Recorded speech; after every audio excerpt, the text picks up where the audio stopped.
Salut à tous, c'est Steve Jump et bienvenue sur ma chaîne. Aujourd'hui, et pour ne pas changer, on va se faire un petit déballage sur un produit qui est issu de la licence Super Dragon Ball Heroes et en l'occurrence c'est pour les 10 ans de celle-ci. Ce produit est sorti en novembre 2020 et pour la figurine du jour, il s'agit donc de Goku Megate no Gokui non maîtrisé. Nous avons ici Goku dans une pose ultra badass. Donc initialement, bien sûr, pour ceux qui ne le savent pas, Super Dragon Ball Heroes à la base, c'est un jeu où on joue sur une bande d'arcade avec des cartes, on se fait sa propre équipe et on avance au fur et à mesure dans cette fameuse aventure. Aventure qui est totalement délirée, après tout, on a bien un sel qui ressemble à un cafard et une guêpe à la fois. Est-ce que ça vaut le coup ou pas? Eh bien écoutez, on voit ça directement sous la caméra. À tout de suite.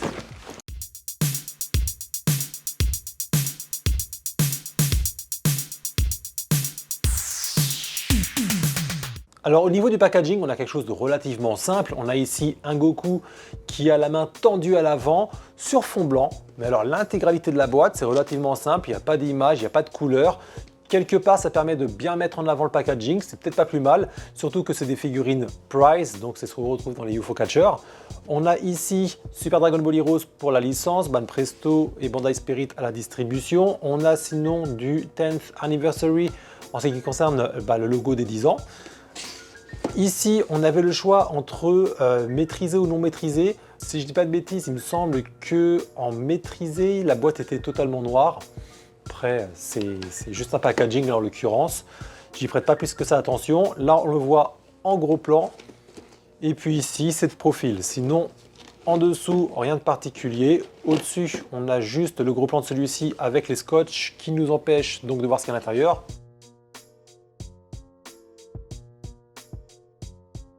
En termes de nombre de pièces, on en a donc 4. On a ici le buste, les jambes et le socle qui est composé lui-même de 2 pièces.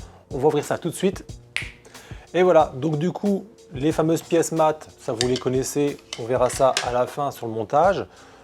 On a le haut et le bas emboîtés. Alors, une fois qu'on a enfin fini par enclencher les jambes à l'intérieur du buste, et je peux vous dire que j'ai galéré, eh bien, on a ici un Goku qui est hyper serein. Il montre un espèce de calme qui est impressionnant. On a ici des déchirures de vêtements de partout qui montrent que le combat a été extrêmement compliqué avant sa transformation. Et suite à celle-ci, on voit qu'il est capable d'arrêter une attaque à une seule main. Donc on peut penser que l'attaque est extrêmement puissante. Au vu des déchirures qu'il y a sur ses vêtements qui montrent le combat précédent, c'est plutôt bien réalisé. On a vraiment une très belle pose avec des vêtements et qui montre vraiment un combat compliqué. On a ici un regard déterminé, on voit qu'il est imperturbable et c'est incroyable. Les accros de vêtements qui sont apparents, etc., c'est super bien modélisé. Le Goku, normalement, il est surélevé du haut socle, donc on peut imaginer qu'il est dans les airs. Et ouais, c'est bien fait. On voit en plus que là, l'attaque, telle qu'il l'arrête, nous montre un côté dynamique également au niveau de la chevelure qui bouge. Également la bourrasque fait bouger la partie du hobby et également des vêtements avec les accros, etc. Et ouais, on a un rendu général qui est plutôt plaisant pour les mirettes. Alors, au niveau de la modélisation, c'est fait, mais pour la sculpture, qu'est-ce que l'on a? On a ici une toute petite jointure, mais honnêtement, elle est à la limite de l'invisible et c'est pas dérangeant plus que ça. On a ici des petites jointures qui sont dues au fait qu'on a collé les cheveux. Moi, je suis habitué personnellement, ça ne me dérange pas plus que ça. Pareil à l'avant, c'est pas dégueulasse, honnêtement, c'est plutôt bien fait, c'est bien camouflé. À l'arrière, ça manque de quelques mèches, je pense, mais quelque part, est-ce que c'est dérangeant? Dans la mesure où le socle se met à ce niveau-là, on ne peut mettre le Goku que ainsi, ou dans ce sens-là, donc du coup pour moi c'est pas dérangeant plus que ça. On a également pas mal de stries à l'intérieur des cheveux, donc du coup ça dynamise la chevelure, d'autant qu'en plus elle part dans le sens opposé de l'attaque, donc ouais c'est plutôt bien fait. En ce qui concerne maintenant le visage, eh bien écoutez, j'avais une frayeur, parce que quand j'ai acheté et que j'ai reçu à la maison, hop, ce fameux packaging, en fin de compte, je me suis dit merde, c'est pas possible, j'ai mal regardé, les yeux ont l'air de prendre l'intégralité du visage, avec en plus le nez et la bouche qui sont à la limite du menton. Et là, honnêtement, si c'est ce que j'avais sous les yeux, je me suis dit, c'est pas possible, quand je vais l'ouvrir, en fin de compte, je vais la déglinguer. Et finalement, pas tant que ça, parce que quand on regarde mieux, on a certes les yeux, focus quand tu veux, merci. On a ici les yeux qui sont un peu plus grands, mais pas autant que ce que j'ai vu sur la boîte. Le nez et la bouche sont un peu plus hauts par rapport à la prise de vue qui a eu lieu. Et honnêtement, c'est pas si mal que ça. Et encore, j'ai un doute sur le fait que ce soit réellement cette figurine-là. Je pense que c'est un prototype parce qu'en fin de compte, il y a comme des paillettes à l'intérieur des cheveux, chose qui ne sont pas en fin de compte au niveau de ma figurine. Donc je pense que c'est pas le produit final qu'ils ont pris en photo. Pour ce qui est maintenant de la musculature, eh bien écoutez, regardez-moi ça. On a ici des stries, il est strié de partout, il a la peau sur les muscles et c'est nickel, c'est hyper bien fait. On a également ici des plis au niveau des avant-bras qui sont plutôt bien modélisés également. On a le point ici fermé, le point qui fait pas pâter. Quand on regarde à ce niveau-là, on a les os qui apparaissent pour montrer vraiment il a fermé le point et du coup forcément ça intensifie l'ossature. De ce côté-là, c'est plus discret. On a ici en fin de compte la paume de la main qui est plutôt bien réalisée avec les articulations des doigts qui sont voyants. Moi j'aime beaucoup. Au niveau des muscles, ça je l'ai déjà dit. Pour ce qui est maintenant de la tenue en général, eh bien vous voyez le t-shirt il est tellement moulé que ça nous laisse apparaître légèrement les obliques, les pecs et également les abdos à l'intérieur. Abdos où on voit que la veste ici elle est un peu plus grande dû au fait que ça a été déchiré et on a vraiment l'impression que c'est une veste qu'on pourrait enlever. C'est plutôt bien fait avec des accros de vêtements en plus au niveau des t-shirts. C'est trop de la balle. À ce niveau-là, en fin de compte, on a des accros qui virevoltent dû à l'attaque. Et pareil pour ici, la partie du hobby. C'est très bien mis en avant, franchement, c'est un kiff. Hein. Cette figurine, c'est vraiment un kiff. Pour ce qui est des protège-poignets, eh bien c'est pareil, un bon petit kiff ici, avec des déchirures de partout. Alors, comment est-ce qu'ils ont réussi à mettre ça sur la figurine? Parce que c'est une pièce à part. J'ai un doute parce que la main, il n'y a pas de jointure, donc je pense que c'est ici, il y en a peut-être une. Je pense qu'ils ont mis le plastique après et puis ils l'ont soudé à la fin.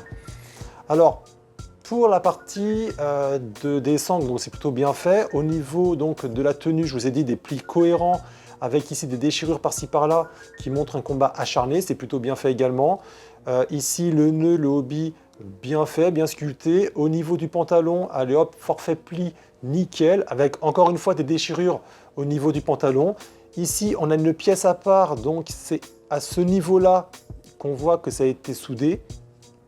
Voilà, donc je pense qu'en fin de compte, ils ont mis la pièce et ensuite seulement, ils ont enclenché la partie basse. Et c'est plutôt bien fait, c'est plutôt bien joué. Juste cette pièce-là qui est pas terrible, je trouve personnellement, elle fait un peu dégueulasse, mais en même temps, quand on voit le personnage ainsi, c'est pas si dérangeant que ça. Donc honnêtement, je passe. Ensuite, au niveau des bottes, eh bien, on a ici donc les bottes qui sont bleues, qui représentent les bottes qu'il a dans Dragon Ball Heroes. Également pour le logo qui est Capsule Corp. Ouais, voilà, c'est surélevé, les pointes des pieds vers le bas, avec ici des petits stries au niveau des semelles. En soi, c'est bien fait, en plus il y a des petits plis, c'est plutôt bien réalisé. Alors maintenant, au niveau des couleurs, il y a du bon, il y a du moins bon. Déjà pour la sculpture, eh bien, il n'y a pas de blessure. On voit bien qu'il a été malmené et il y a zéro blessure. Il n'y a presque pas d'égratignure sur le personnage. Finalement, il a reçu des boules de ki. En gros, il n'a pas été blessé. Alors, au niveau de la couleur, eh bien, écoutez, deux choses. Déjà, la matière, c'est ici un plastique qui est plutôt un petit peu brillant. Voilà, c'est un peu dommage au niveau du orange notamment. Tout ce qui est bleu, c'est légèrement satiné. Donc ça passe à la rigueur. Au niveau des bottes, il n'y a pas de nuance. Quand on va au niveau maintenant du pantalon, ils ont mis des nuances à l'intérieur, légèrement sur quelques plis et également un tout petit peu sur les accros de vêtements. Maintenant, je trouve dommage que l'intérieur, par exemple, ne soit pas un peu plus dark par rapport à l'extérieur. Ça aurait pu donner vraiment l'impression que le vêtement est déchiré et là, ce n'est pas le cas. La partie des jambes à l'intérieur, on ne voit pas plus que ça de blessure, encore une fois. Au niveau de la tenue haute, là, ils ont mis quelques brushes au niveau donc, du orange. Pas déplaisant, un petit peu mat. Par endroits, ça reste encore un petit peu brillant dû à la matière. Et pour la partie bleue, il y a zéro brush et du coup, en fin de compte, le hobby fait un petit peu trop plastique. Et ça, c'est un petit regret pour moi. Pour les bras, au niveau musculature, ils les ont sublimés avec pas mal de brush par-ci par-là. C'est plutôt bien fait, c'est légèrement satiné, c'est pas si déplaisant que ça. Au niveau du visage, la même chose sur les joues, voilà, à l'extérieur.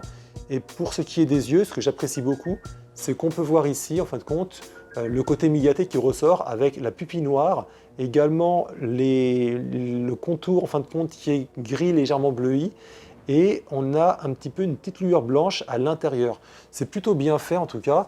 Et pour ce qui est de la chevelure, on a zéro nuance alors que comme je vous disais tout à l'heure, on a, vous voyez, comme un espèce de côté un petit peu pailleté, alors je ne sais pas si ça se voit bien à la caméra, qui est apparent. Et finalement, je pense que c'était peut-être le prototype qui était ici pris en photo. Maintenant, c'est brillant, c'est un espèce de côté bleu violacé, un petit peu noir qui est sur la chevelure. C'est pas mal, je trouve, parce qu'il n'y a pas de nuances plus que ça, mais avec la lumière et en fonction de l'inclinaison, eh bien, on obtient quelques nuances supplémentaires et c'est pas déplaisant pour les mirettes. Au niveau du socle, donc, on a deux pièces qu'on va enclencher l'une dans l'autre. Hop, ça se met à l'arrière. Du coup, on a ici notre Goku qui est légèrement surélevé de quelques centimètres pour le laisser en lévitation. Plutôt pas mal au niveau de la pose. Donc du coup, les seules poses possibles, c'est soit comme ça dans une vitrine, soit ainsi. Pour moi, le mettre comme ça, il n'y a pas d'intérêt. Le mettre dans l'autre sens, il n'y en a pas également. Donc voilà, que deux poses possibles. Maintenant, dû à la dynamique de celle-ci, c'est pas si dérangeant que ça. Donc maintenant, je vais vous donner les petites mesures. Le Goku fait 23 cm de hauteur. On ajoute les 3 cm du haut socle. On a donc une hauteur totale de 26 cm. Le diamètre, lui, fait 10 cm. Et entre l'extérieur du hobby et la main tendue, nous obtenons du 17 cm,5 cm. Bon alors, on débrief? Alors, à savoir si je la recommande ou pas, juste avant, j'ai oublié de vous mentionner que je l'ai acheté au prix de 30 € sur le site Namek Toys. Le seul point négatif que j'en ressors, c'est surtout le côté brillant sur la partie orange qui ressort, et du coup, je sais que ça peut en rebuter plus d'un. Mais mis à part ça, on a quand même une pose ultra badass de Goku qui pour moi rattrape largement ce défaut. En plus, on a du mouvement au niveau des vêtements et des cheveux, et c'est franchement très appréciable. Donc à mon sens, oui, cette figurine, je vais vous la recommander. Donc voilà, maintenant on arrive au terme de cet unboxing. N'hésitez pas à me laisser un avis dans l'espace dédié aux commentaires juste en dessous de la vidéo pour me dire ce que vous en avez pensé. Vous pouvez bien sûr partager ce déballage. Si vous avez apprécié, n'hésitez pas à me le faire savoir en activant le petit pouce bleu et en plus ça contribuera à mon référencement. Tant qu'à faire, vous pouvez également vous abonner et en plus activer la petite clochette de notification qui vous permettra de savoir lorsque je poste une nouvelle vidéo. Si vous voulez suivre mon fil d'actualité, je vous mets ici mon Twitter et mon Instagram. Je vous ajoute également les deux liens dans la description de la vidéo. Pour ce qui concerne les rendez-vous hebdomadaires au niveau de mes vidéos, j'en poste une le mercredi à 18 h tel qu'aujourd'hui et la seconde c'est le dimanche à 10 h. Cette vidéo à présent s'achève, c'était Steve Jump. Ciao!